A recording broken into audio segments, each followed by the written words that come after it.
Estamos de volta com mais um episódio do Papo Copaíba. Meu nome é Rafael Leopoldi, sou coordenador de comunicação aqui da Copaíba e a gente está nesse projeto do Papo Copaíba para a gente apresentar um pouquinho mais da história da Copaíba e do impacto que ela tem na Mata Atlântica, na restauração, na conservação e no meio ambiente. Estamos de volta com Camila Conte, que é a presidente da Copaíba, arquiteta urbanista e mestra em paisagem e ambiente. Obrigado pela sua mais uma participação aqui no nosso Papo Copaíba. Obrigado mesmo por dedicar esse tempo para conversar com a gente. Imagina, é um prazer. Legal. Camila, eu queria que a gente conversasse um pouquinho agora mais sobre a relação do seu trabalho, da sua profissão com a questão ambiental. Então você, como arquiteta urbanista, eu queria que você falasse um pouquinho sobre essa relação da conservação e restauração da Mata Atlântica e essa relação com as cidades, né? Com o nosso habitat dos homens dentro desse universo que é o meio ambiente. Como é que é essa relação? Sim. Eu acho que é bom a gente pensar, aproveitando que a gente está aqui nessa paisagem que tem os morros da região, a gente lembrar que a gente é dessa paisagem de anos e anos que foi sendo ocupada, né? Mas também é bom a gente lembrar que a gente nós não somos os únicos animais, os animais humanos, que moldam o ambiente para benefício da sua vida, assim, né? Nós temos, por exemplo, se você pega as abelhas, né? Que tem as colmeias, você pega os ninhos, todos esses animais, eles constroem e modificam o ambiente em benefício da sua vida, só que diferente da gente, eles têm uma grande sensibilidade ambiental. Quando você fala das colmeias, você está falando até de uma exatidão ali, de usar um mínimo quantidade de materiais da cera. Exatamente necessário de cera para guardar o máximo de mel. E você fala de toda a relação que ela tem com trocas, com as outras formas de vida, através da polinização. Você fala de toda essa sensibilidade em benefício da vida não só dessa espécie, mas das demais, assim. E então, quando a gente pensa assim, planejamento territorial aqui da nossa região, a gente tem que lembrar dessa sensibilidade, né? E também conhecer a nossa paisagem. Então, acho que é importante descrever um pouco como foi a ocupação dessa nossa região para chegar nessa paisagem que a gente tem de poucos fragmentos florestais, da maioria das áreas da cobertura das áreas rurais de pastagens, né, que sofrem em muitos casos com processos erosivos. Então é muito importante a gente lembrar um pouco desse histórico, né? E mostrar, e aí quando a gente lembra, e quando a gente olha e percebe essas relações com outros animais, a gente vê o quanto que a gente impacta negativamente, diferente dos outros animais que conseguem se adaptar no ambiente. O homem, ele entra e usa até esgotar até o limite ali, né? Ultrapassando o limite, né? Que é o que está acontecendo agora, né?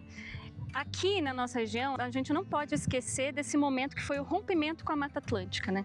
A gente tem uma paisagem específica, que é de todos os morros, que tem toda topografia movimentada, tem muitos afloramentos de água, e você tinha a Mata Atlântica ali fazendo uma função. Então era todo um metabolismo de formas de vida para proporcionar o máximo de água, proporcionar o máximo de nutrientes, proporcionar alimento, proporcionar uma regulação do clima e num momento histórico que pegou aí o final do século XIX e primeiras décadas do século XX, aqui na nossa região da Serra da Mantiqueira, na divisa de São Paulo e Minas Gerais, a gente teve uma devastação praticamente que completa da vegetação da Mata Atlântica. Sobrando só pequenos fragmentos, né? Pequenos fragmentos, muito menores do que a gente vê hoje na nossa paisagem. Se você vê as fotos antigas, realmente foi uma devastação completa. E é muito importante a gente conhecer essa história, se responsabilizar e conhecer a nossa paisagem para poder atuar e pensar como ocupar, né? E aí a gente tivemos a COP recentemente aqui, onde se falou muito da questão do meio ambiente e da conservação, da preservação dos impactos que essa devastação causa e o que a gente tem que fazer para não deixar chegar no limite, né? É importante entender isso para saber o que causou esses danos e o que isso continua causando, né? Sim, é importante a gente conhecer a paisagem. Por exemplo, a Copaíba ela atua em duas bacias, né? A gente chama de bacia hidrográfica do Rio do Peixe e do Camanducaia. E é importante a gente adotar esse conceito das bacias hidrográficas no nosso planejamento. Então, quando você fala em bacias, é toda aquela área que é demarcada pelos divisores de água, que é a água que brota ali das nascentes, a água que cai da chuva, ela escorre, cai nessa bacia. Corre ali e cai nessa bacia. Então, a gente precisa ter a sensibilidade de compreender todos esses espaços num contínuo, assim. Então, não é só as cidades, né? São as áreas rurais, são as cidades que participam desse complexo, assim, né? E é legal você falar isso, porque daí quando a gente pensa em planejamento das cidades, as cidades também fica cada uma achando que cada uma cuida do seu e tá tudo certo, quando não é bem isso, porque Sim. é a bacia que controla tudo o que acontece nas cidades, né? Sim, e você pensar o que a gente chama hoje de soluções baseadas na natureza, que é um conjunto de ações que você vai atuando em rede, assim, pensando em rede, para devolver os processos ecossistêmicos daquela paisagem, né? Quando você pensa nessa atuação, ela também não pode estar limitada só nas zonas rurais, só nas áreas urbanas, tem que ser pensado em conjunto. E você tem alguns exemplos para que a gente consiga entender, né? Porque para você que é especialista, você olha e é claro, mas para a gente, muitas pessoas entendem, outras não têm a menor noção do impacto que as coisas têm. Então, você tem alguns exemplos para passar para a gente? Acho que é interessante pensar, assim, por exemplo, essa atuação da Copaíba nas propriedades rurais, a importância de você pensar a ocupação das propriedades rurais. Se na área rural a gente pensar com carinho, assim, em conservar os fragmentos florestais que a gente tem, em restaurar as áreas do entorno de nascentes, as matas ciliares, e de praticar ações integradas de conservação do solo, que daí, por exemplo, você está numa propriedade e você constrói aquelas curvas de nível ali para a água diminuir a velocidade.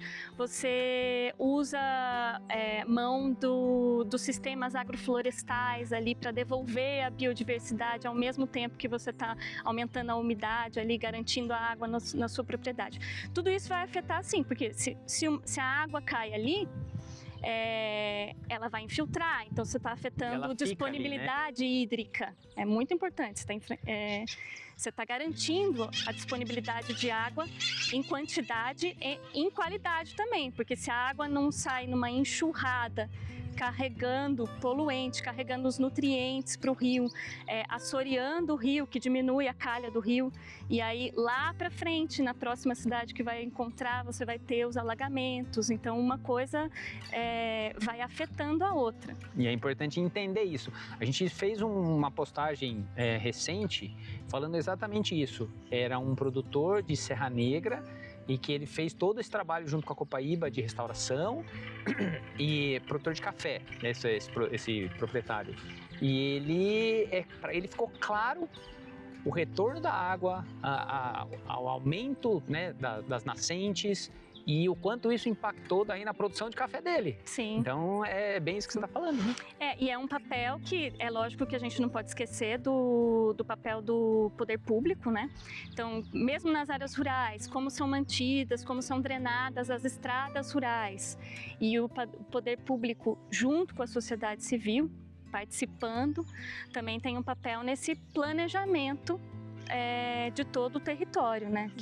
Que o planejamento territorial considerem essas características. E quando a gente fala das áreas urbanas, né? Como é que...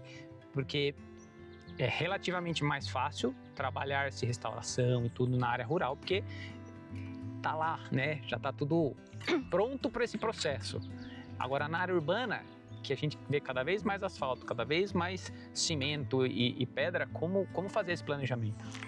Pensando assim nas cidades da nossa região, quando elas surgiram, a maioria são cidades pequenas, né?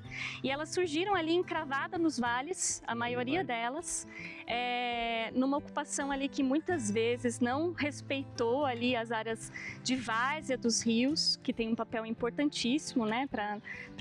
Esse controle de água, né? Controle de água, a água precisa espraiar ali, você precisa ter vida biológica ali para ter saúde na cidade, e aí isso foi se acumulando, né? Hoje, quando a gente pensa o planejamento, a gente tem que pensar também, a gente falou de soluções baseadas na natureza na zona rural. Também tem soluções baseadas na natureza nas áreas urbanas. Você pode trabalhar a drenagem, por exemplo, ao invés de você só pensar em escorrer a água rápido, fazer os canais hidrográficos funcionando como se fosse um canal, assim. Só para levar a água embora. Só para levar a água embora.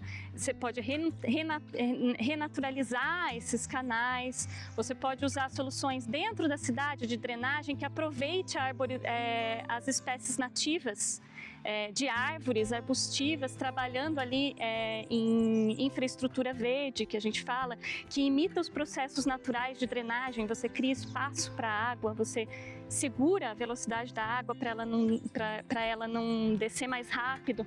Tudo isso vai trabalhando em conjunto, porque igual aqui na nossa região, o Rio do Peixe passa no meio de Socorro, depois ele passa no meio de Lindóia, depois ele vai passar no meio de Itapira. Então, se uma cidade pensa na outra, você diminui a poluição do corpo hídrico. Parece tão óbvio, né? que a gente fica... Quem se preocupa de fato fica indignado, porque é tão lógico e a gente não vê acontecer, né? E nesse momento é muito importante que essas ações sejam planejadas e que tenham uma responsabilidade do poder público na gestão das áreas de preservação permanente, na proteção dos pontos importantes da nossa paisagem, os que tem fragmento florestal, ou uma topografia que ela é super íngreme e tem muitas nascentes para os nossos córregos, que a gente precisa pensar em proteger, precisa pensar em restaurar. Então é muito importante essa ação, né? E hoje essa visão e esse entendimento é muito melhor do que era há 20, 30 anos atrás, né? Essa consciência, ela é mais lenta do que a gente gostaria, mas ela está acontecendo, né? A Copaíba tem aí um histórico de ações que contribuíram para construir um pouquinho dessa consciência, e tem um desafio gigante de unido aí com a sociedade civil seguir conscientizando, porque assim, quando você fala de planejamento territorial, você tem várias leis, você tem vários planos, tem o plano diretor, tem a lei de uso e ocupação do solo, tem o plano municipal de conservação e recuperação da Mata Atlântica, que pode ser feito nos municípios, planos de drenagem, mas tudo isso só vai acontecer para construir uma mudança real na paisagem se você tiver ambiente político, ou seja, se você tiver pessoas ali engajadas e interessadas para participar desse processo e fazer a mudança. E a Copaíba tem um papel muito importante nisso. Então, é isso que eu ia falar pra gente encerrar nosso papo. Você falou, né, da importância da Copaíba e do impacto que ela tem. Eu queria que você falasse pra gente um pouquinho sobre como você pensa os impactos que a Copaíba vai ter daqui pra frente agora. Sim. Além desse impacto da mobilização contínua, da gente manter as nossas ações de educação ambiental para construir esse ambiente político, a Copaíba tem um histórico e segue fazendo esse papel, por exemplo, quando a gente mantém o nosso viveiro, ou quando a gente não muda a paisagem se você não conhecer a paisagem, né? A Copaíba também tem um papel de produzir conhecimento sobre a nossa paisagem, e nas ações de restauração, nas publicações que a Copaíba tem, como a nossa cartilha de uso das espécies nativas nas propriedades rurais. Educação ambiental, né? Isso, então as ações de todas as áreas de atuação da Copaíba são essenciais para a gente seguir tendo essa mobilização social em torno da questão da paisagem. Perfeito. Camila, queria agradecer muito sua participação, obrigado pelo seu tempo, pela sua dedicação, não só aqui com o nosso projeto, mas como essa pessoa tão importante na história da Copaíba, né? Que passou por todas as etapas, agora como presidente da instituição. Obrigado pelo seu tempo e pela nossa conversa. Obrigada, Rafael. Um prazer. Imagina. Então, pessoal, é isso. A gente está terminando mais um episódio aqui do Papo Copaíba. Espero que vocês tenham curtido. Curtam as nossas redes sociais, Instagram, TikTok, LinkedIn, e curtam também aqui o nosso canal no YouTube, porque a gente precisa que o nosso conteúdo alcance mais pessoas. Então, se você curtir, compartilhar, vai estar ajudando bastante a gente no nosso trabalho aqui da Copaíba. Obrigado, Camila. Obrigada. Tchau, tchau, pessoal.